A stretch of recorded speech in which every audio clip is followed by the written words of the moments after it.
olaydı, vətən mənim olaydı, nalə bozan laylar.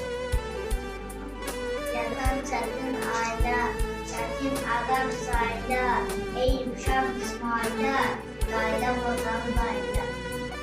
Kara bulut dolaştı, laylar kocalım laylar, düşmən həddini aştı, laylar kocalım laylar, bəla yağdı bitirdən, kim baş açtı bu sirdən, sizlər düşdü təpərdən, laylar kocalım laylar, hamı yaptı bu oyaq yok, başlar kəsildi ayaq yok, tələbələr sayaq yok, laylar kocalım laylar, yəsitələr buldular, din şəhəri vurdular, nəsil duydular, laylar kocalım laylar, ağlar üstlər seyləndi, kızıl